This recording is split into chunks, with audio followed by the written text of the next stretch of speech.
ದೇವರ ನಾಮಕ್ಕೆ ಸ್ತೋತ್ರ ಉಂಟಾಗಲಿ.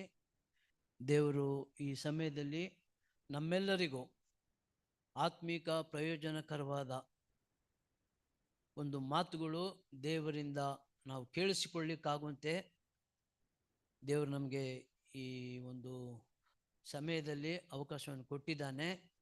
ದೇವರಿಗೆ ನಾವು ಸ್ತೋತ್ರ ಸಲ್ಲಿಸೋಣ.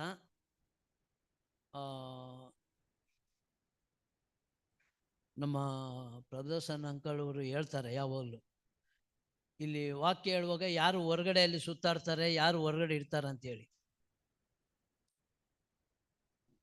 ಅದನ್ನು ನಾನು ಹೇಳೋದು ಬೇಡ, ಜ್ಞಾಪಕ ಮಾಡಿಕೊಂಡ್ರೆ ಸಾಕು. ಈ ಸಮಯದಲ್ಲಿ ನಾವು ದೇವರ ವಾಕ್ಯದಲ್ಲಿ ನಾನು ಆದುಕೊಂಡಂಥ ಒಂದು 2 ಅಕ್ಷರಗಳ ಪದ, 3 ಅಕ್ಷರಗಳ ಪದ ಸುವಾರ್ತೆ ಹೇಳಿದ್ದೇನೆ. ಇನ್ನು ಭಾಳ ಇದೆ. ಈಗ ನಾನು ಹೇಳುವಂಥದ್ದು 2 ಅಕ್ಷರದ ಒಂದು ಸಣ್ಣ ಒಂದು ಪದ. ಅದು ಬಹಳ ಸತ್ಯವೇದದಲ್ಲಿ ನಮಗೆ ಬಹಳ ಪ್ರಯೋಜನಕರವಾದ ಪದ. ಅದನ್ನು ನಾವು ಸ್ವಲ್ಪ ಹೆಚ್ಚಾಗಿ ಆಳವಾಗಿ ಧ್ಯಾನ ಅಲ್ಲ, ಅದನ್ನು ಹೆಚ್ಚಾಗಿ ಧ್ಯಾನ ಮಾಡಿದ್ರೆ ನಮಗೆ ಆತ್ಮಿಕ ಪ್ರಯೋಜನ ಉಂಟಾಗುತ್ತದೆ. ನಿಜವಾಗ್ಲೂ ಆ ಮಾತು ನಾವು ಇಲ್ಲಿ ಗಮನಿಸಿದರೆ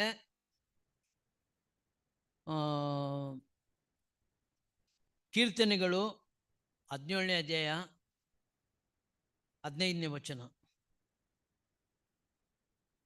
ಕೀರ್ತನೆಗಳು 17-15 ಓದ್ತೀರಾ?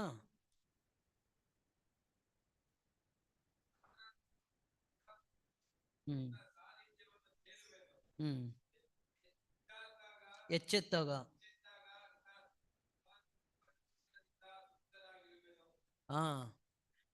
ಸಾಮಾನ್ಯವಾಗಿ ಬೆಳಗ್ಗೆ ಎದ್ದಿದ ತಕ್ಷಣ ಬೆಡ್ ಟೀ ಕೇಳ್ತಾರೆ, ಬೆಡ್ ಕಾಫಿ. ಅದು ಸಾಮಾನ್ಯವಾಗಿ ಸ್ವಲ್ಪ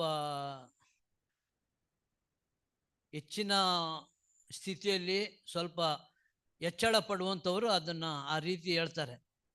ಇರಲಿ, ಅದರಲ್ಲಿ ಎಚ್ಚಳ ಪಡಲಿ, ನೋ ಪ್ರಾಬ್ಲಮ್. ಇಲ್ಲಿ ನಾವು ದೇವರ ಮಕ್ಕಳಾದ ನಮಗೆ ದೇವರು ಒಂದು ಮಾತನ್ನು ಹೇಳ್ತಿದ್ದಾನೆ. ದಾವೀದನು ಆ ಮಾತನ್ನು ಹೇಳ್ತಿದ್ದಾನೆ ಅಂದರೆ ಭಾಳ ಶ್ರೇಷ್ಠ. ಕನಿಷ್ಠ ಜನರು ಹೇಳೋದು ಭಾರಿ ಏನೋ ಒಂದು ಲೆಕ್ಕಕ್ಕೆ ಬರಲ್ಲ. ಆದರೆ ದೊಡ್ಡ ಮನುಷ್ಯರು, ಇಡೀ ಇಸ್ರಾಯೇಲ್ ಜನಾಂಗವನ್ನೇ ಆಳಿದಂಥ ಒಬ್ಬ ರಾಜನು ಹೇಳುವಂಥ ಮಾತು ಎಷ್ಟು ಅರ್ಥಗರ್ಭಿತವಾಗಿದೆ ನೋಡ್ರಿ. ನಾನು ಎಚ್ಚೆತ್ತಾಗ ನಿನ್ನ ಸ್ವರೂಪ ದರ್ಶನದಿಂದ ತೃಪ್ತನಾದನೆಂಬುದಾಗಿ. ತೃಪ್ತಿ. ಈ ಲೋಕದಲ್ಲಿ ನಾವು ಅನೇಕ ರಂಗಗಳಲ್ಲಿ ಅನೇಕ ರೀತಿಗಳಲ್ಲಿ ನಾವು ತೃಪ್ತಿಯನ್ನು ಪಡ್ಕೊಳ್ತೇವೆ. ತೃಪ್ತಿ ಅನ್ನೋದು ಬಹಳ ಮನುಷ್ಯನಿಗೆ ಅವಶ್ಯಕವಾಗಿ ಇರುವಂಥದ್ದು. ಅದು ತನ್ನ ಮಾನಸಿಕವಾಗಿ ಶಾರೀರಿಕವಾಗಿ ಬಹಳ ತೃಪ್ತಿ ಪಡ್ತೇವೆ. ಆದರೆ ಆಧ್ಯಾತ್ಮಿಕಕ್ಕೆ ಬಂದಾಗ ಅದರಲ್ಲಿ ಸ್ವಲ್ಪ ಕಮ್ಮಿ ಮಾಡ್ಕೊಳ್ತೇವೆ. ಮಾನಸಿಕವಾಗಿ ಮತ್ತು ಶಾರೀರಿಕವಾಗಿ ಬಹಳ ತೃಪ್ತಿ ಇಷ್ಟಪಡ್ತೇವೆ. ತೃಪ್ತಿ ಪಡೆದ ಮನುಷ್ಯನು, ತೃಪ್ತಿ ಬೇಡಪ್ಪ ಅಂತ ಮನುಷ್ಯನು ಈ ಲೋಕದಲ್ಲಿ ಇಲ್ಲವೇ ಇಲ್ಲ. ದೊಡ್ಡ ವಿಶ್ವಾಸಿ, ದೊಡ್ಡ ಸೇವಕರಾಗಿರಲಿ, ಒಬ್ಬ ಕನಿಷ್ಠ ಮನುಷ್ಯನಾಗಿರಲಿ, ಶಾರೀರಿಕವಾಗಿ ಮತ್ತು ಮಾನಸಿಕವಾಗಿ ತೃಪ್ತಿಯಾಗಿ ಇರಲಿಕ್ಕೆ ಭಾಳ ಇಷ್ಟಪಡ್ತಾನೆ. ಆದರೆ ಆಧ್ಯಾತ್ಮಿಕ ತೃಪ್ತಿ ಇದೆಯಲ್ಲ, ಅದು ಬಹಳ ಶ್ರೇಷ್ಠವಾದದ್ದು. ಆ ಒಂದು ತೃಪ್ತಿಯಲ್ಲಿ ನಾವು ಈ ಲೋಕದಲ್ಲಿ ಜೀವನ ಮಾಡಬೇಕೆಂಬುದಾಗಿ ದೇವರ ಮಕ್ಕಳಿಗೆ ಬೋಧಿಸುವಂಥ ಬೋಧನೆ. ಲೋಕದವರಿಗೆ ಬೋಧನೆ ಮಾಡೋಕ್ಕಾಗಲ್ಲ. ರೋಮ 5:3 ನಾವು ನೋಡ್ತೇವೆ ನೋಡಿ. ರೋಮ 5:3, ರೋಮದವರು ಬರೆದ ಪತ್ರಿಕೆ 5ನೇ ಅಧ್ಯಾಯ 3ನೇ ವಚನ. 4 ಸ್ಟೆಪ್ಪುಗಳಲ್ಲಿ ನಮ್ಮ ತೃಪ್ತಿಯನ್ನು ನಾವು ನೋಡ್ತೇವೆ. 4 ಮಾದರಿ. ರೋಮ 5:3.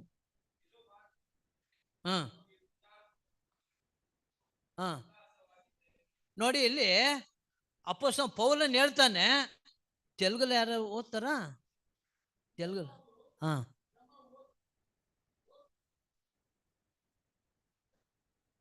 ಹಾ ಹಾ ಶ್ರಮಲ ಎಂದು ಅತಿಶಯ ಪಡುದುನು. ಇದು ಬಾರಿ ಉಲ್ಟಾ ಅಲ್ವಾ? ಶ್ರಮೆ ಬಂದ್ರೆ ಏನ್ ಮಾಡ್ತಾರೆ ಹೇಳಿ? ಸಂಕಟಗಳಲ್ಲಿ ಉಲ್ಲಾಸ ಪಡೋದಿಲ್ಲ, ಅಳ್ತಾರೆ, ಬೇಕಾದ್ರೆ ಬೈತಾರೆ, ಶಾಪ ಹಾಕ್ತಾರೆ. ಇಲ್ಲಿ ದೇವರ ಮಕ್ಕಳಿಗೆ ಅದೊಂಥರ ಈ ಲೋಕದಲ್ಲಿ ಉಲ್ಟಾ. ಅವರು ಲೋಕದವರು ಸಿನಿಮಾ ನೋಡಿ ಸಂತೋಷ ಪಡ್ತಾರೆ, ದೇವರ ಮಕ್ಕಳು ಬೈಬಲನ್ನು ಓದಿ ದೇವರ ಸನ್ನಿಧಿಯಲ್ಲಿದ್ದು ಸಂತೋಷ ಪಡ್ತಾರೆ. ಎಷ್ಟು ಉಲ್ಟಾ ಅಲ್ವಾ? ಸೀದಾನ ಉಲ್ಟಾನ?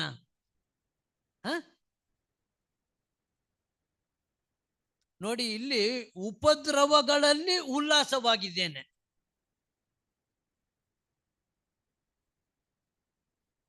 ಶರೀರಕ್ಕೆ ಅಪೊಸ್ತಲ ಪೌಲನಿಗೆ ಶೀಲರನ್ನ ಹೊಡೆದು ಸೆರೆಮನೆಗೆ ಹಾಕ್ತಾರೆ. ಅಲ್ಲೇನ್ ಮಾಡ್ತಿದ್ರು ಅವರು? ಏನ್ ಮಾಡ್ತಿದ್ರು? ಮಾತಾಡಿ, ಯಾಕೆ? ಹಾಡು ಹೇಳ್ತಿದ್ರು. ಅಬ್ಬಾ, ಸೆರೆಮನೆಯಲ್ಲಿ ಎಲ್ಲರೂ ಹಾಡು ಹೇಳೋದು ಕೇಳಿದ್ರ? ಈಗ ಕ್ರೈಸ್ತರು ಹೋಗಿ ಕಲಿಸ್ತಾ ಇದ್ದಾರೆ ಸೆರೆಮನೆಯಲ್ಲಿ ಹಾಡು ಹೇಳಕ್ಕೆ. ಮೊದಲು ಸೆರೆಮನೆಯಲ್ಲಿ ಹಾಡು ಕೇಳಿಸ್ತಿರ್ಲಿಲ್ಲ.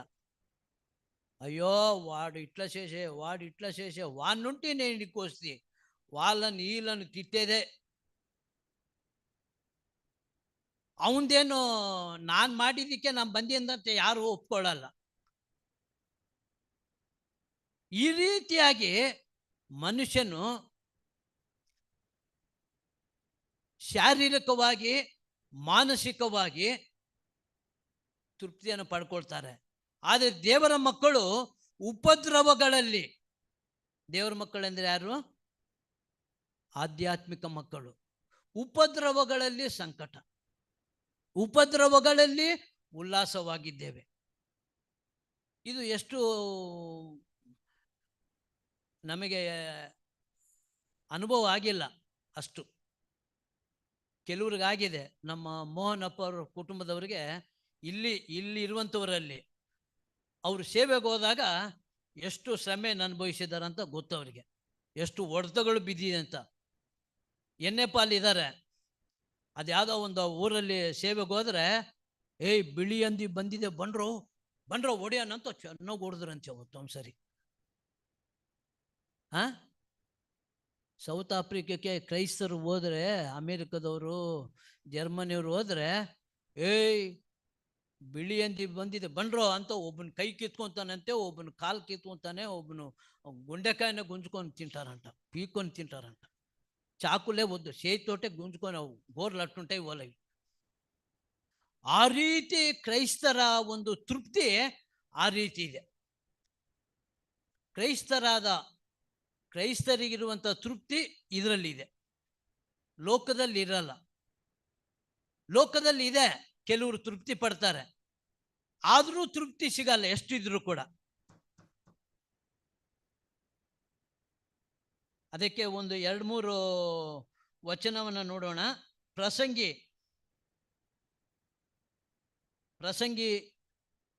ಗ್ರಂಥ 4ನೇ ಅಧ್ಯಾಯ 8ನೇ ವಚನ.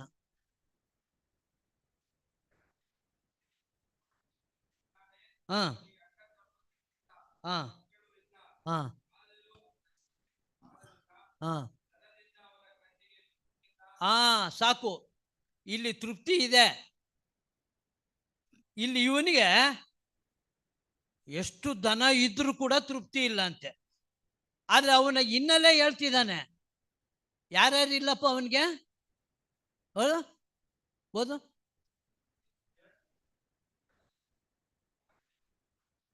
ಒಬ್ಬಂಟಿಗನು, ಮತ್ತೆ ಅಣ್ಣ ತಮ್ಮಂದ್ರು ಇಲ್ಲ, ಮಕ್ಕಳು ಇಲ್ಲ. ಶ್ರಮೆ ಕಷ್ಟಪಡ್ತಾರೆ.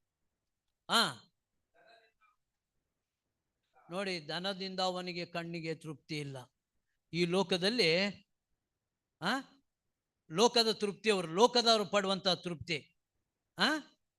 మన ప్రార్థనలు నెనుపుకో. బీద విధవరాలు ఎంత ఇచ్చిందంట? ఎన్ని కాసులు?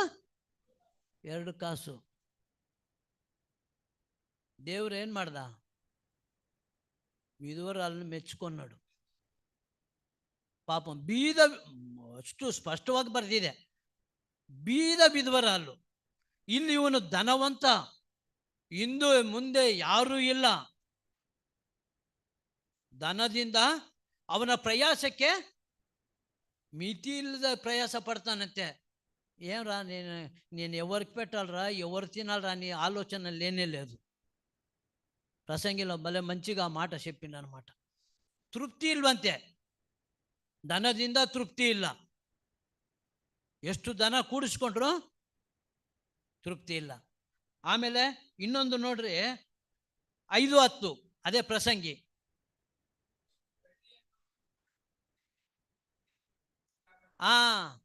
ತೃಪ್ತಿ.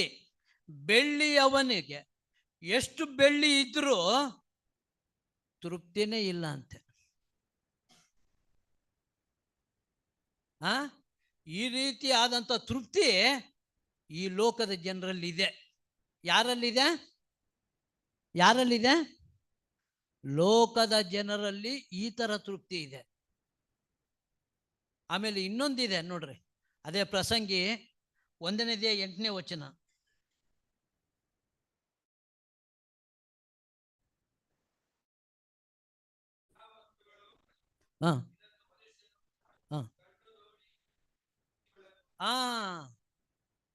ಕಣ್ಣು ನೋಡಿ ನೋಡಿ తృప్తిగొల్లదు. అమ్మ తెలుగులో ఎట్టుండదు చదువు బ్రదర్? ప్రసంగి 1:8.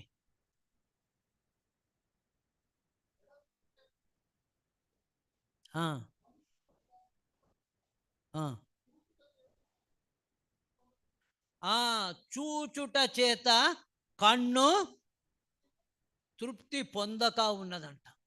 ನೋಡಿ ನೋಡಿ ಎಷ್ಟು ನೋಡಿದ್ರು ಕೂಡ ಕಣ್ಣಿಗೆ ತೃಪ್ತಿ ಇಲ್ಲ ಅಂತೆ. ಅಲ್ಲಿ ಇನ್ನೊಂದು ಕಡೆ ಮುಂದಕ್ಕೆ ನೋಡ್ತೇವೆ, ಆ ಧನವನ್ನ ನೋಡ್ತಾನಂತೆ ನೋಡ್ತಾನಂತೆ, ತೃಪ್ತಿನೇ ಇಲ್ಲಂತೆ.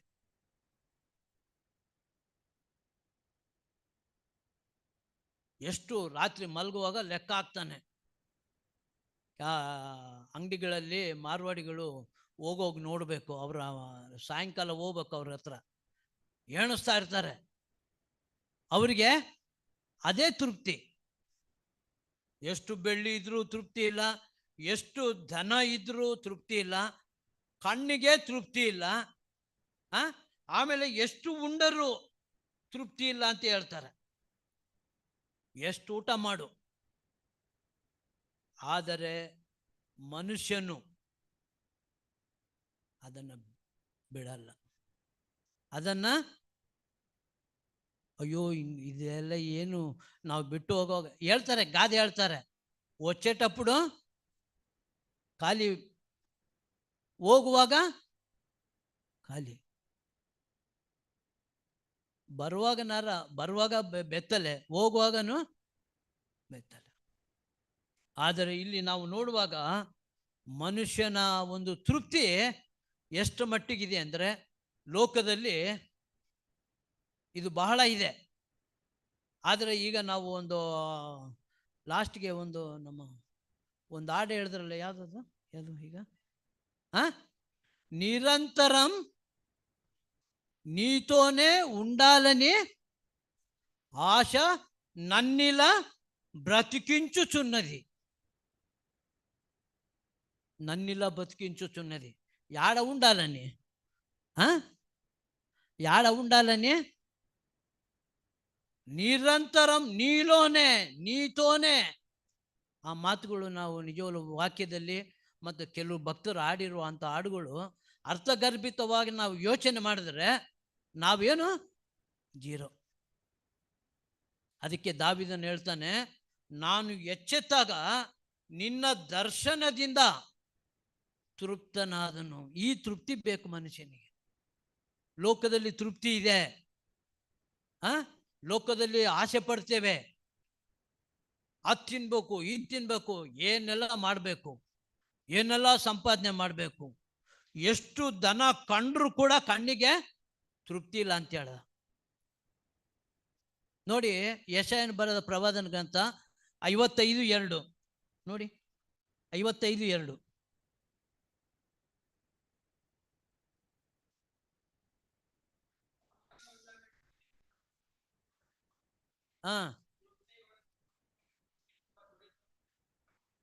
ಸಾಕು. ತೃಪ್ತಿಗೊಳಿಸದ ಪದಾರ್ಥಕ್ಕೆ ನಿಮ್ಮ ದುಡಿತವನ್ನು ವೆಚ್ಚ ಮಾಡುವುದಕ್ಕೆ. ತೆಲುಗಲ್ಲಿ ಓದ್ತೀರಾ? ಹಾ ಹಾ ಹಾ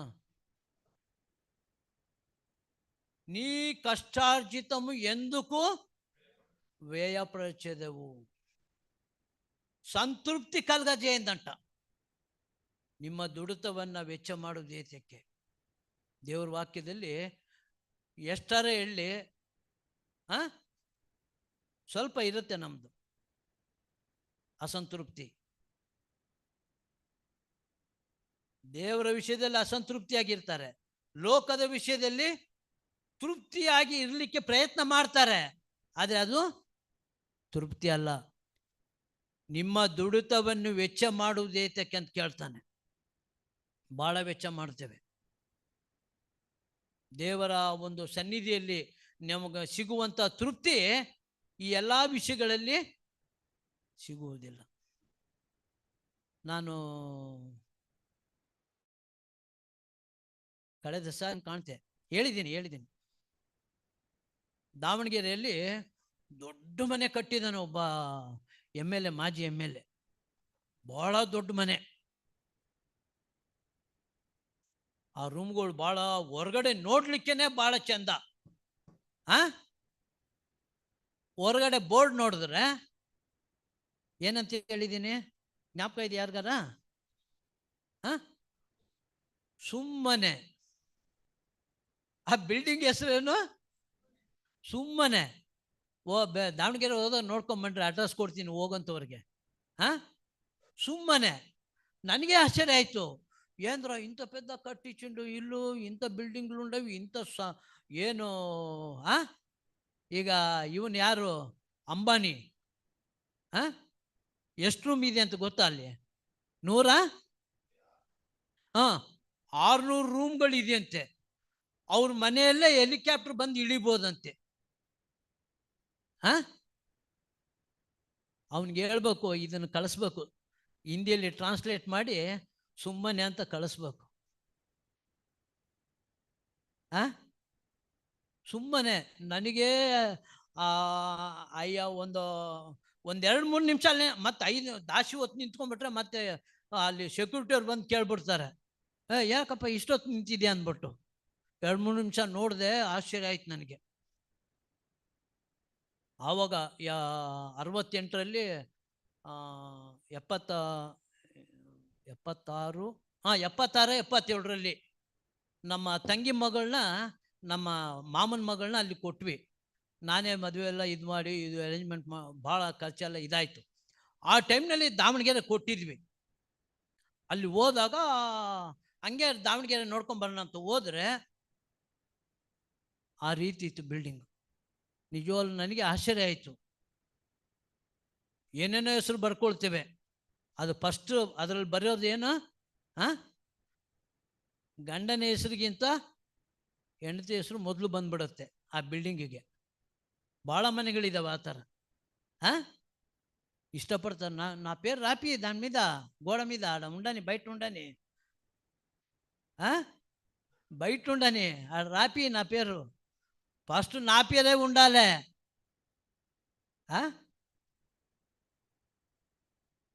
ಸುಮ್ಮನೆ ಅನ್ನೋದಿಲ್ಲ. ಎಷ್ಟು ದನ ಇದ್ರು, ಎಷ್ಟು ಇದಿದ್ರು ಅವನಿಗೆ ತೃಪ್ತಿ ಇಲ್ಲ. ತೃಪ್ತಿಗೊಳಿಸದ ಪದಾರ್ಥಕ್ಕೆ ನಮ್ಮ ದುಡಿತವನ್ನು ವೆಚ್ಚ ಮಾಡುತ್ತೇವೆ. ಹಾಕು, ನೀನು ಸೇವೆಗೆ ಹಾಕು, ನಿನಗೆ 100ರಷ್ಟು ವಾಪಸ್ ಕೊಡ್ತೀನಿ ಅಂತ ಸ್ವಾಮಿ ಹೇಳಿದ್ದಾನೆ.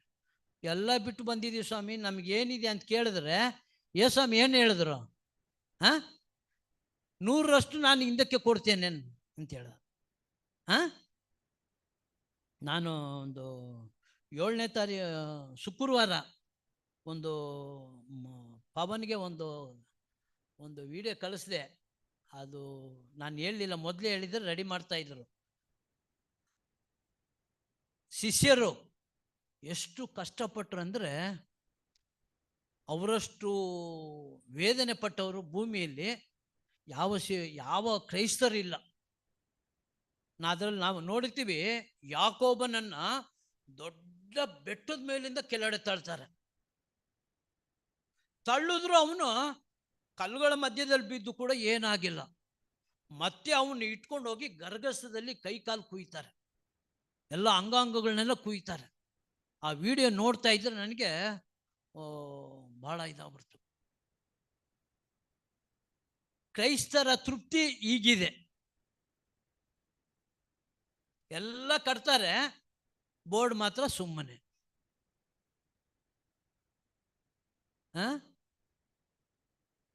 ನೋಡಿ ಕ್ರೈಸ್ತರ ತೃಪ್ತಿ ಹೆಂಗಿದೆ, ಲೋಕದವರ ತೃಪ್ತಿ ಹೆಂಗಿದೆ.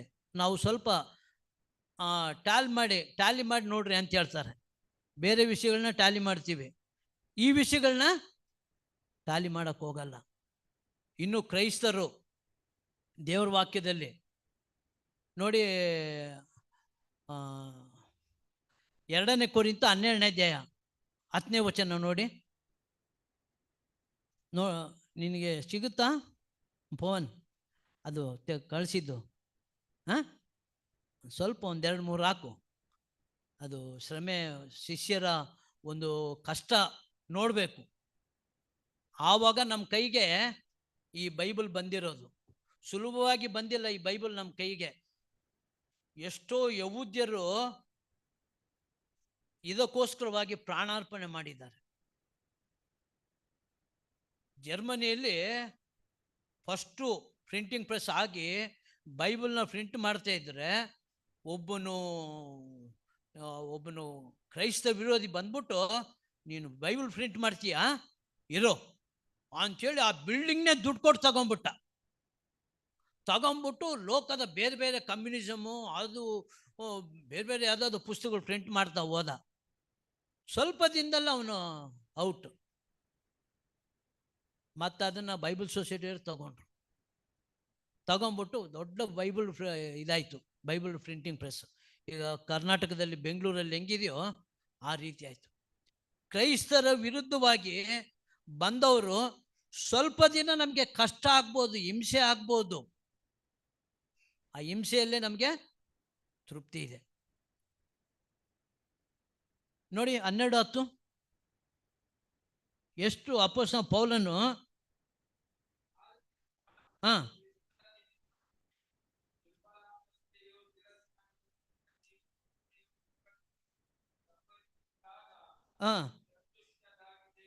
ನೋಡಿ, ನಿರ್ಬಲಾವಸ್ಥೆ, ಬಲ ಇಲ್ಲ, ನಿರ್ಬಲಾವಸ್ಥೆ, ತಿರಸ್ಕಾರ, ಲೋಕದ ಜನರು ತಿರಸ್ಕಾರ ಮಾಡ್ತಾರೆ.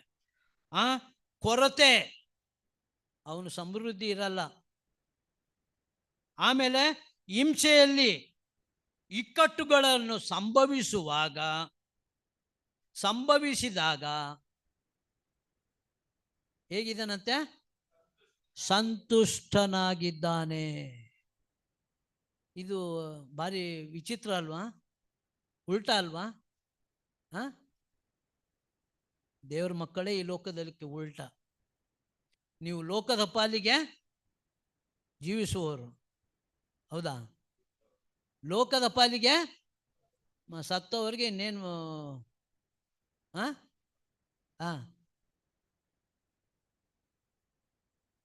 ಸಂತುಷ್ಟನಾಗಿದ್ದಾನೆ ಅಪೊಸ್ತಲ ಪೌಲನು. ಈ 12ನೇ ಅಧ್ಯಾಯ ಪೂರ ನೋಡ್ರಿ, ಆತನು ಅಪೊಸ್ತಲ ಪೌಲನು ಎಷ್ಟು ಹಿಂಸೆಗೊಳಗಾದ ಅಂದರೆ, ನಾವು ಅದನ್ನೆಲ್ಲ ನೋಡ್ತಾ ಹೋಗ್ಬಿಟ್ರೆ ನೋಡಿ, ಇಲ್ಲಿ 11:24 23ರಿಂದ ನಾನು ನೋಡ್ತೇನೆ. ಹೆಚ್ಚಾಗಿ ಸೆರೆಮನೆಯೊಳಗೆ ಬಿದ್ದೆನು, ಮಿತಿಮೀರಿ ಪೆಟ್ಟು ತಿಂದೆನು, ಅನೇಕ ಸಾರಿ ಮರಣದ ಬಾಯೊಳಗೆ ಸಿಕ್ಕಿಕೊಂಡೆನು, 5 ಸಾರಿ ಯಹೂದ್ಯರಿಂದ ನನಗೆ ಒಂದು ಕಡಿಮೆ 40 ಏಟುಗಳು ಬಿದ್ದವು. ಎಷ್ಟು ಸಾರಿ? 5 ಸಾರಿ 40 ಏಟು.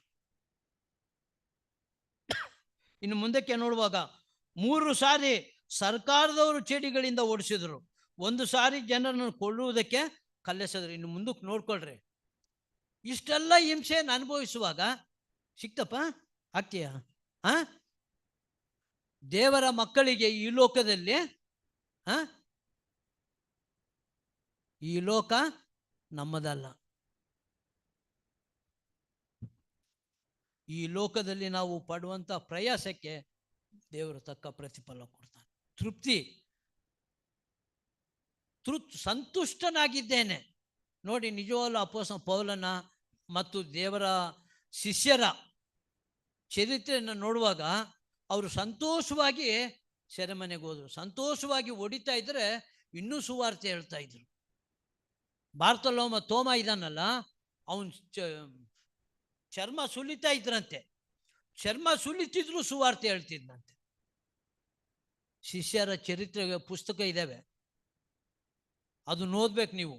ಪ್ರತಿಯೊಬ್ಬರ ಮನೆಯಲ್ಲಿ ಆ ಪುಸ್ತಕ ಇರಬೇಕು, ಅದು ಓದಬೇಕು. ಆಗಲೇ ನಿಜ ಕ್ರೈಸ್ತರಾಗ ನಾವು ತೃಪ್ತರಾಗಿ ಈ ಲೋಕದಲ್ಲಿ ಜೀವನ ಮಾಡ್ತೀವಿ.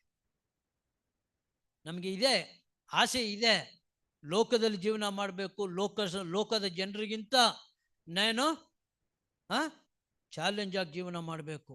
ಅವ್ರಿಗೇನು ನನ್ನ ಕಾಲರ್ ಎಗೇಸ್ಕೊಂಡು ತಿರ್ಗ ఒక ఆశ ఉంటుంది. ఆశకు ఈ శిష్యులు యేసు ప్రభు ఏం చేసిండు? ಬ್ರೇಕ್ ಕಟ್ ಮಾಡಿಬಿಟ್ಟ. ಇದು ದೇವರ ಮಕ್ಕಳಿಗೆ ಕೊಟ್ಟಂಥ ದೇವರ ಆಶೀರ್ವಾದ. ಇಷ್ಟೆಲ್ಲ ಶ್ರಮೆಯನ್ನು ಅನುಭವಿಸ್ಕೊಂಡು ಹೋದರೆ ಲಾಸ್ಟಿಗೆ ಬಂಗಾರದ ಬೀದಿಯಲ್ಲಿ ನಡೀತೀರ. ಈಗ ಬಂಗಾರ 1 ಗ್ರಾಮು 5 ಗ್ರಾಮು ಕಿವಿಗೆ ಮೂಗಿಗೆ ಹಾಕೊಂಡು ಸುತ್ತಾಡ್ತೀವಿ. ಆಗ ಪರಲೋಕದಲ್ಲಿ ದೇವರು ನಮಗೆ ಬಂಗಾರದ ಬೀದಿ. ಇವರಿಗೆ ಈ ರೀತಿ ಹಿಂಸೆಗೆ ಒಳಪಟ್ಟವರು, ಅವರಿಗೆ ಬಂಗಾರದ ಬೀದಿ ರೆಡಿ ಇದೆ.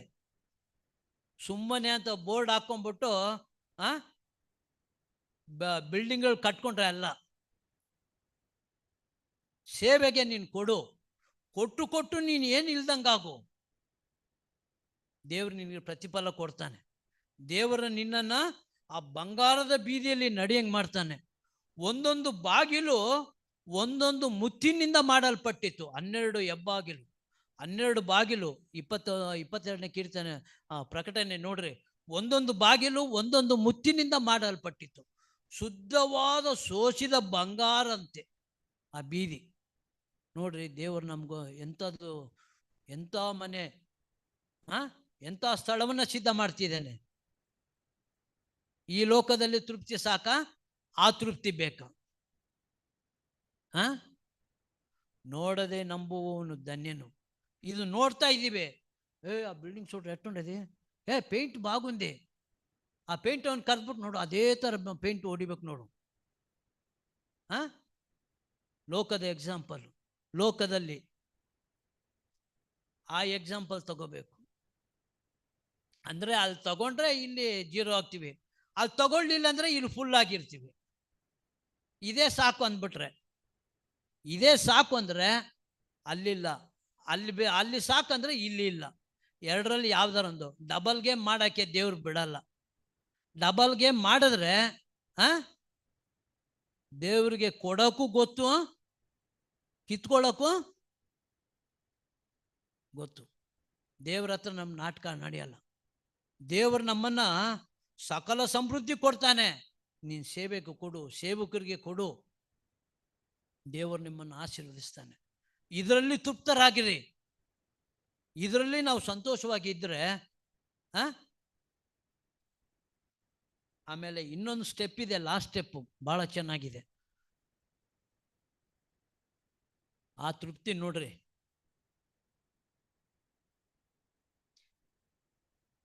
ಯೆಶಾಯನು ಬರೆದ ಪ್ರವಾದನ ಗ್ರಂಥ 53ನೇ ಅಧ್ಯಾಯ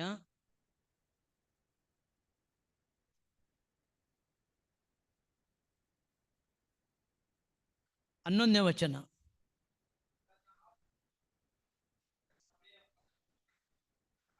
ಹಾ,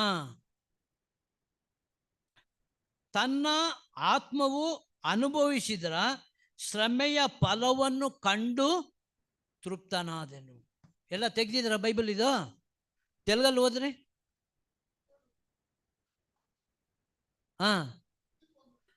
ಸಾಕು. తనకు కలిగిన వేదనను చూచి తృప్తి పొందును. ಯೇಸು ಕ್ರಿಸ್ತನ ಈ 53ನೇ ಯೆಶಾಯನ ಪ್ರವಾದನ ಗ್ರಂಥದಲ್ಲಿ ಫುಲ್ಲು ಯೇಸು ಕ್ರಿಸ್ತನ ಬಗ್ಗೆ ಹೇಳ್ತಾನೆ. ಇಲ್ಲಿ ಯೇಸು ಕ್ರಿಸ್ತನ ಶ್ರಮೆ ಮರಣ ಅಲ್ಲಿ ಬರೆಯಲ್ಪಟ್ಟಿದೆ. ಅಷ್ಟೆಲ್ಲ ಶ್ರಮೆಯನ್ನು ಅನುಭವಿಸಿದ ಮೇಲೆ ಅಲ್ಲಿ ಮುಂದಕ್ಕೆ ನೋಡ್ತೇನೆ. ತೆಲುಗಲ್ಲಿ ಹೆಂಗೋ ಸರ್ ಬಾಬು,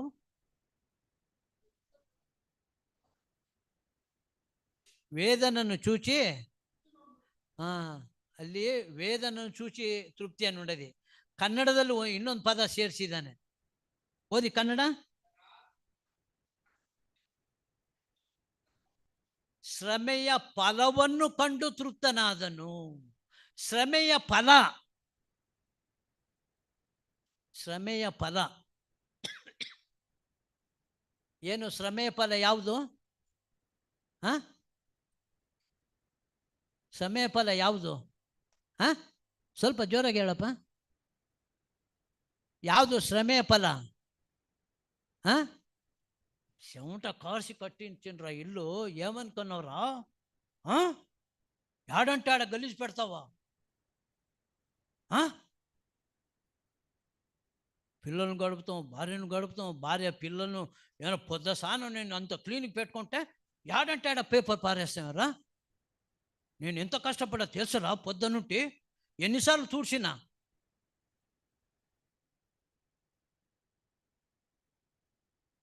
ಇಲ್ಲಿ ಯೇಸು ಕ್ರಿಸ್ತನ ಶ್ರಮೆಯ ಫಲ ಯಾವುದು? ಯಾವುದು ಶ್ರಮೆಯ ಫಲ? ಸಭೆ. ಇನ್ನೊಂದು ರೀತಿಯಲ್ಲಿ ಹೇಳೋದಾದ್ರೆ ನಾವೇ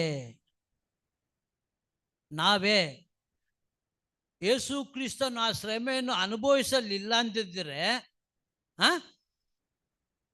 ಸಭೆ ಇರ್ತಿರ್ಲಿಲ್ಲ, ನಾವು ಇರ್ತಿರ್ಲಿಲ್ಲ. ನಾವಿದ್ರೇನೆ ಸಭೆ ಅಲ್ವಾ? ಆ ಶ್ರಮೆಯ ಫಲ ನೀನು ನಾನು. ಇಡೀ ಪ್ರಪಂಚದಲ್ಲಿ ಈಗ ಎಷ್ಟೋ ಕೋಟಿ ಜನ ಆಗಿದ್ದಾರೆ ಕ್ರೈಸ್ತರು. ರೋಮನ್ ಕ್ಯಾಥಲಿಕ್ CSI ಬಿಡ್ರಿ, ಆ ಕ್ರೈಸ್ತರು ಬೇರೆ. ಯೇಸು ಕ್ರಿಸ್ತನನ್ನು ನಂಬಿದ ಮಕ್ಕಳು ಆ ಶ್ರಮೆಯ ಫಲವನ್ನು ಎಂಬುದಾಗಿ ನಾವು ನೋಡ್ತೇವೆ. ಪೌಲನ್ ಹೇಳ್ತಾನೆ ಫಿಲಮನ ಪತ್ರಿಕೆಯಲ್ಲಿ, ನೀವೇ ನನ್ನ ಯೋಗ್ಯತಾ ಪತ್ರ, ನೀವೇ ನನ್ನ ಫಲ ಅಂತ ಹೇಳ್ತಾನೆ. ಪೌಲನಿಗೆ ಎಲ್ಲಿಂದ ಬಂತು ಫಲ? ಇಷ್ಟೊಂದು ಜನ ಆತನು ಅನುಭವಿಸಿದ ಶ್ರಮೆ ಮೂಲಕವಾಗಿ ದೇವರ ಆತನನ್ನು ಅತ್ಯುನ್ನತ ಸ್ಥಾನಕ್ಕೇರಿಸಿ ಈ ಫಲವನ್ನು ನೋಡಿ ಸಂತೋಷ ಪಡುವಂತೆ ಕೊಟ್ಟಿದ್ದಾನೆ. ಈ ಫಲ ಇದೆಯಲ್ಲ ಬಹಳ ಶ್ರೇಷ್ಠವಾದದ್ದು. ಪೌಲನು ಹೇಳಿದಾಗೆ ನಾವು ಈ ಲೋಕದಲ್ಲಿ ನಮಗೂ ಹೇಳಕ್ಕೆ ಚಾನ್ಸ್ ಕೊಟ್ಟಿದ್ದಾನೆ ದೇವರು. ಏನೋ ನಮಗೂ ಕ್ರಿಸ್ತನ್ ಹೇಳಿದಾಗೆ, ನಾವು ಪೌಲನ್ ಹೇಳಿದಾಗೆ ನಾವು ಹೇಳಕ್ಕೆ ಚಾನ್ಸ್ ಕೊಟ್ಟಿದ್ದಾನೆ. ಯಾವ ಚಾನ್ಸು? ಯಾವ ಚಾನ್ಸಪ್ಪ? ಲೋಕದ ಕಟ್ಟ ಕಡೆಗೆ ಹೋಗಿ ನನ್ನ ಸುವಾರ್ತೆಯನ್ನು ಸಾರ್ರಿ, ನೀವು ಕೂಡ ನಿಮ್ಮ ಶ್ರಮೆಯ ಫಲವನ್ನು ಪರಲೋಕದಲ್ಲಿ ನೋಡ್ತೀರ. ಜೀವಬಾಧ್ಯರ ಪಟ್ಟಿಯಲ್ಲಿ ಹೆಸರುಗಳು ಲೀಸ್ಟ್ಗಳು ಇರುವಾಗ, ಭದ್ರಾವತಿಯಲ್ಲಿ ಇಂಥ ಸಹೋದರರು ಸುವಾರ್ತೆ ಸಾರಿ ಈ ಆತ್ಮವನ್ನು ಸಭೆಗೆ ತಂದಿದ್ದಾರೆ, ಕ್ರಿಸ್ತನ ಬಳಿಗೆ ನಡೆಸಿದ್ದಾರೆ, ಈ ಸರ್ಟಿಫಿಕೇಟ್ ಅಲ್ಲಿ ಶ್ರಮೆಯ ಫಲವನ್ನು ಕಂಡು ತೃಪ್ತರಾಗ್ತೇವೆ. ನಾವು ಕೂಡ ತೃಪ್ತರಾಗ್ಬೋದು. ಚಾನ್ಸ್ ಕೊಟ್ಟಿದ್ದಾನೆ ದೇವರು ನಮಗೆ. ನಾವು ಕೂಡ ಶ್ರಮೆ ಅನುಭವಿಸಿ ಫಲ ಬರಂಗೆ ಕಷ್ಟಪಡಬೇಕು. ಸುಮ್ಮನೆ ಫಲ ಬರಲ್ಲ. ಫಲ ಬರುತ್ತಾ ಸುಮ್ಮನೆ? ಏನಪ್ಪ? ಬೀಜ ಹಾಕ್ಬೇಕು. ಬೀಜ ಹಾಕೋದಕ್ಕಿಂತ ಮುಂಚೆ ಹ ಒತ್ತಬೇಕು, ಉಳ್ಬೇಕು. ಉಳೋದು ಸುಲಭನಾ? ಒಂದು ಬೆರಳಲ್ಲಿ ಉಳ್ಕೊಂಡು ಹೋಗ್ಬೋದಾ? ಆ ಉಳ್ಬೇಕು, ಬೀಜ ಬಿತ್ತಬೇಕು, ಮತ್ತೆ ನೀರು ಕಟ್ಟಬೇಕು. ಹಾ ಸುಮ್ಮನೆ ಫಲ ಬರಲ್ಲ. ಈ ಆತ್ಮಗಳ ಫಲ ಅದು ಸುಲಭನಾ? ಅದು ಏನಪ್ಪ? ಶಿಷ್ಯರು ಯೇಸು ಕ್ರಿಸ್ತನು ಎಷ್ಟು ಶ್ರಮೆಯನ್ನು ಅನುಭವಿಸಿ ಫಲವನ್ನು ಕಾಣ್ತಾ ಇದ್ದಾರೆ. ಅಪೊಸ್ತಲ ಪೌಲನು ಸುಮ್ಮನೆ ಹೇಳಲಿಲ್ಲ ಫಿಲೆಮೋನ ಪತ್ರಿಕೆಯಲ್ಲಿ, ನೀವೇ ನನ್ನ ಯೋಗ್ಯತಾ ಪತ್ರ, ನೀವೇ ನನ್ನ ಫಲ. ಯೇಸು ಕ್ರಿಸ್ತನು ಫಲವನ್ನು ಕಂಡು ತೃಪ್ತನಾಗ್ತಿದ್ದಾನಂತೆ. ದೇವರ ಬಲಗಡೆಯಲ್ಲಿ ಯೇಸು ಕ್ರಿಸ್ತನು ಕುಳಿತುಕೊಂಡು, ಈಗ ಭದ್ರಾವತಿ ಪೇಪರ್ ಟೌನಲ್ಲಿ ಗ್ರೇಸ್ ಬ್ರದರ್ನ ಅಸೆಂಬ್ಲಿಯಲ್ಲಿ ದೇವರನ್ನು ಆರಾಧನೆ ಮಾಡುವ ಮಕ್ಕಳನ್ನು ಈ ಫಲವನ್ನು ನೋಡಿ ದೇವರು ಯೇಸು ಕ್ರಿಸ್ತನು ಪರಲೋಕದಲ್ಲಿ తృప్తన అబ్బా సాలబ్బా సాలు. నేను భూలోకంలో నేను నా ఒక దేహాన్ని, నా ప్రాణాన్ని సమర్పించినందుకు ఇన్ని ఫలాలు ఉన్నాయబ్బా. ఇంకా ప్రపంచం అంతా లెక్కేసుకో. నువ్వు బరే పేపర్ టౌన్ ఇది ఒక్కటే కాదు, ఇంకా ప్రపంచం అంతా చూసుకో ఎన్ని ఫలాలు ఉన్నాయి. ಯೇಸು ಕ್ರಿಸ್ತನು ಅಷ್ಟೊಂದು ಫಲ ನೋಡಿರುವಾಗ ಅಪೊಸ್ತಲರು ಎಷ್ಟು ಫಲವನ್ನು ಕಂಡಿದ್ದಾರೆ. ತೋಮ ಕೇರಳಕ್ಕೆ ಬಂದ, ತಮಿಳ್ನಾಡಿಗೆ ಬಂದ, ಅಲ್ಲಿ ಪ್ರಾರ್ಥನೆ ಮಾಡ್ತಾ ಇದ್ರೆ, ನನ್ನ ಕಥೆಯಲ್ಲೇ ಹೇಳೋದು ಬೇಡ, ಈಟಿ ತೆಗೆದು ಪ್ರಾರ್ಥನೆ ಮಾಡ್ತಾ ಇದ್ದೆ, ಈಟಿಯಲ್ಲಿ ತಿವಿದಿದ್ದಾರೆ. ಹಂಗೆ ನಾಟ್ಬಿಟ್ಟು ಅಲ್ಲೇ ನಾಟ್ಬಿಟ್ಟು ಅವನಲ್ಲೇ ಸಾಯಿಸ್ಬಿಟ್ಟು. ಯಾಕೆ ಬೇಕಾಯಿತು? ಬಿಸಿ ಬಿಸಿ ಬಿರಿಯಾನಿ, ದಮ್ ಬಿರಿಯಾನಿ ತಿನ್ಕೊಂಡು ಇರೋಕ್ಕಾಗ್ತಿರ್ಲಿಲ್ವಾ? ಯಾಕೆ ಬೇಕಾಗಿತ್ತು? ಯೇಸು ಕ್ರಿಸ್ತನ್ ಹೇಳಿದ್ದಾನೆ, ಆರ್ಡರ್ ಕೊಟ್ಟಿದ್ದಾನೆ, ನನ್ನ ಆಜ್ಞೆಯನ್ನು ಪರಿಪಾಲಿಸ್ರಿ, ಲೋಕದ ಕಟ್ಟ ಕಡೆಗೆ ಹೋಗಿ ಸುವಾರ್ತೆ ಸಾರ್ರಿ. ನಾವು ಈ ಸುವಾರ್ತೆ ಸೇವೆಯನ್ನು, ಈ ಕಷ್ಟವನ್ನು ಪಡುವುದಿಲ್ಲ.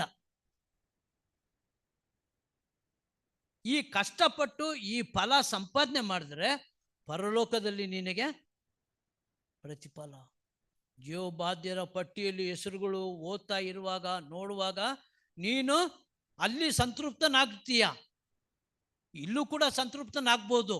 ನಾನು ಇಷ್ಟು ಜನ ಕೇಳಿದ್ದೀನಿ, ಅದರಲ್ಲಿ ಒಬ್ಬರು ದೇವ್ರ ಕಡೆಗೆ ತಿರ್ಕೊಂಡಿದ್ದಾನೆ. ಸಂತೋಷ, ಎಷ್ಟು ಸಂತೋಷ ಅಲ್ವಾ? ಅದಕ್ಕಿಂತ ತೃಪ್ತಿ, ಅದಕ್ಕಿಂತ ಸಂತೋಷ ಇನ್ನೇನು ಬೇಕು ಈ ಲೋಕದಲ್ಲಿ? ದೇವರ ಮಕ್ಕಳಾದ ನಮಗೆ ಈ ಒಂದು ಜವಾಬ್ದಾರಿಕೆಯನ್ನು ಕೊಟ್ಟಿದ್ದಾನೆ. ಲೋಕದ ಕಟ್ಟ ಕಡೆಗೆ ಹೋಗಿ ಸುವಾರ್ತೆ ಸಾರ್ರಿ ಅಂತೇಳಿ. ಅದರಲ್ಲಿ ಸುವಾರ್ತೆ ಸಾರೋದ್ರಲ್ಲಿದೆ ನಿನ್ನ ಫಲ, ನಿನ್ನ ತೃಪ್ತಿ ಅಲ್ಲಿದೆ. ಕಾಟಾಚಾರ ಕ್ರೈಸ್ತನಾಗಿರೋದು ಬೇಡ, ಸುವಾರ್ತೆ ಸಾರು. ಸುವಾರ್ತೆಗೋಸ್ಕರ ಒಂದು ಇದರಲ್ಲಿದೆ, ಹೋಗು ಅಥವಾ ಕಳಿಸು, ಹೋಗು ಅಥವಾ ಕಳಿಸು, ಸೆಂಡ್ ಆರ್ ಗೋ. ನಿನ್ನ ಕೈಯಲ್ಲಿ ಆಗ್ಲಿಲ್ವೋ ಹೋಗಕ್ಕೆ, ಕಳಿಸು. ಅವರಾರ ಸುವಾರ್ತೆ ಸೇವೆ ಸಾರಲಿ, ಸುವಾರ್ತೆ ಸೇವೆ ಮಾಡಿ ಫಲ ಕೊಟ್ಟರೆ ಆ ಫಲದಲ್ಲಿ ನಿನಗೂ ಪಾಲಿದೆ. ಈ ರೀತಿ ಸೇವೆಯಲ್ಲಿ ನಾವು ಪಾಲುಗಾರರಾದರೆ ನಾವು ನಿಜವಾದ ತೃಪ್ತಿಯನ್ನು ನಾವು ಇದರಲ್ಲಿ ಕಾಣ್ತೇವೆ. ಲೋಕದಲ್ಲಿ ಯಾವುದೇ ಕಾರಣಕ್ಕೂ ತೃಪ್ತಿ ಇಲ್ಲ. ಎಷ್ಟು ಧಾರಾವಾಹಿಗಳು ನೋಡ್ರಿ, ಎಷ್ಟು ಸಿನಿಮಾಗಳು ನೋಡ್ರಿ, ಎಷ್ಟು ಎಣ್ಣೆ ಹಾಕ್ರಿ, ನೀವು ಲೋಕದಲ್ಲಿ ಏನೆಲ್ಲ ಸಂತೋಷ ಪಡ್ರಿ, ಅದರಲ್ಲಿ ತೃಪ್ತಿ ಸಿಗಲ್ಲ. ಆದರೆ ನೀನು ಈ ಬೈಬಲನ್ನು ಒಂದು ಅರ್ಧ ಗಂಟೆ ಮೌನವಾಗಿದ್ದು ನೀನು ಬೈಬಲನ್ನು ಓದು, ಎಷ್ಟು ತೃಪ್ತನಾಗಿರ್ತೀಯ, ಎಷ್ಟು ಸಂತೋಷವಾಗಿರ್ತೀಯ. ನಿನ್ನ ಮನಸ್ಸಿಗೆ, ನಿನ್ನ ದೇಹಕ್ಕೆ, ನಿನ್ನ ಶರೀರಕ್ಕೆ ಎಷ್ಟು ಸಮಾಧಾನ. ಆ ತೃಪ್ತಿಗಿಂತ ಈ ಲೋಕದಲ್ಲಿ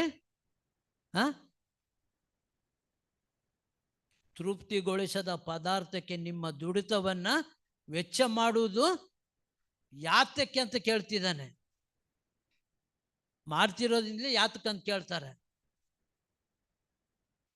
ಮಾಡಲಿಲ್ಲ ಅಂದರೆ ಕೇಳಲ್ಲ ಯಾರು, ಮಾಡಿದ್ದಕ್ಕೆ ಕೇಳ್ತಿದ್ದಾನೆ.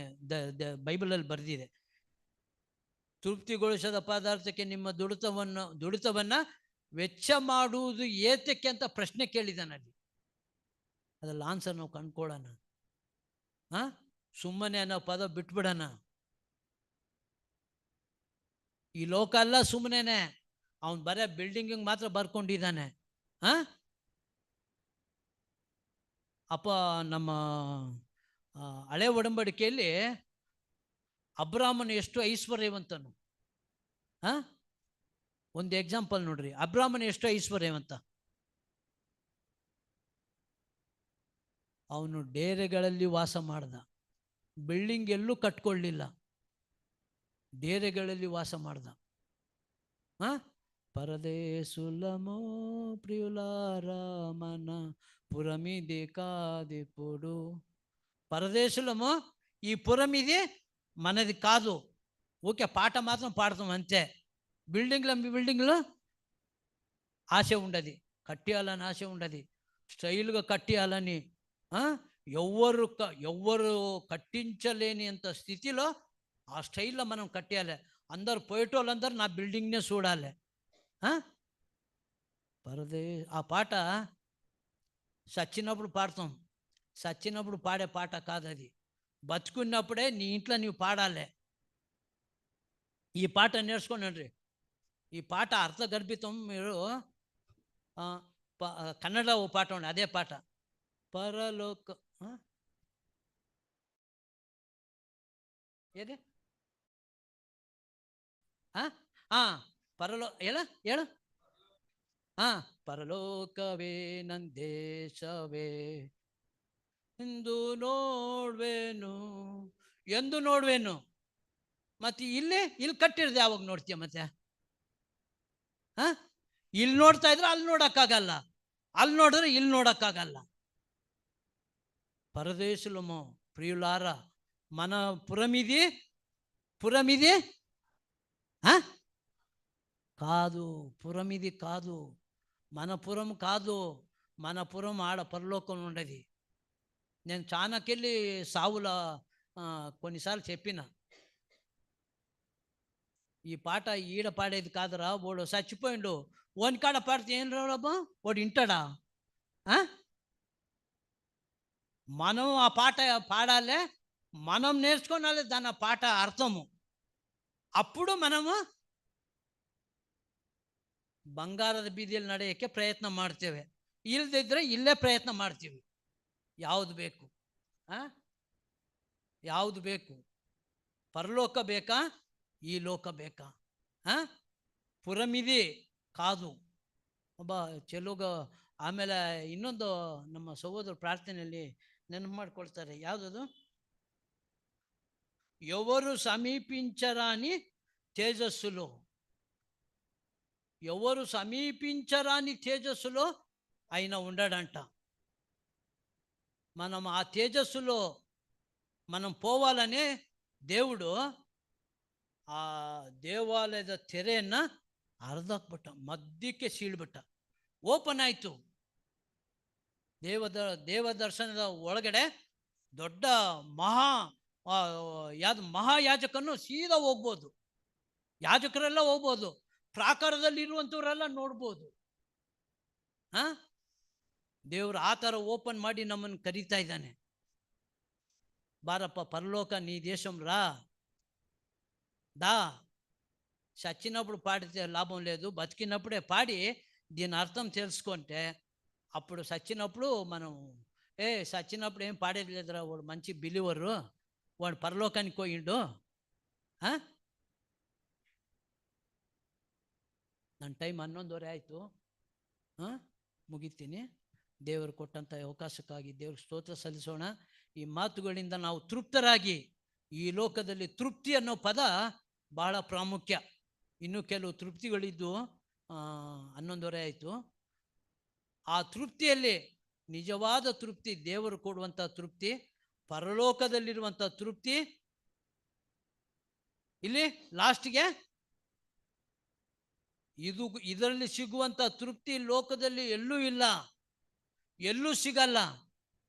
ಈ ತೃಪ್ತಿಯಲ್ಲಿ ನಾವು ಸಂತೋಷ ಪಡೋಣ, ಈ ತೃಪ್ತಿಯಲ್ಲಿ ನಾವು ಆನಂದ ಪಡೋಣ, ಇದರಲ್ಲಿ ನಾವು ತಲ್ಲೀನರಾಗೋಣ.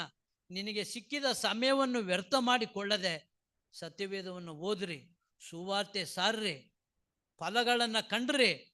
ಪರಲೋಕದಲ್ಲಿ ನಿಮಗೆ ಪ್ರತಿಫಲ ಇದೆ. ಆ ಫಲದಿಂದ ನೋಡಿ ನಾವು ತೃಪ್ತರಾಗಿ ಈ ಲೋಕದಲ್ಲಿ ಜೀವನ ಮಾಡ್ಬೋದು. ದೇವರು ಈ ಮಾತುಗಳನ್ನ ಆಶೀರ್ವಿಸಲಿ. Thank you. ಪ್ರಾರ್ಥನೆ ಮಾಡೋಣ. ಮಹಾಪ್ರೀತಿಯುಳ್ಳ ನಮ್ಮ ಪರಲೋಕ ತಂದೆಯ ದೇವರೇ, ಈ ಒಳ್ಳೆಯ ಸಮಯಕ್ಕಾಗಿ ಸ್ತೋತ್ರ ಸಲ್ಲಿಸ್ತೇವೆ. ಹೌದು ಸ್ವಾಮಿ, ನಾವು ಈ ಲೋಕದಲ್ಲಿ ತೃಪ್ತರಾಗಿ ಹೇಗೆ ಜೀವನ ಮಾಡಬೇಕು? ಈ ಲೋಕದ ತೃಪ್ತಿಯ, ಪರಲೋಕದ ತೃಪ್ತಿಯ?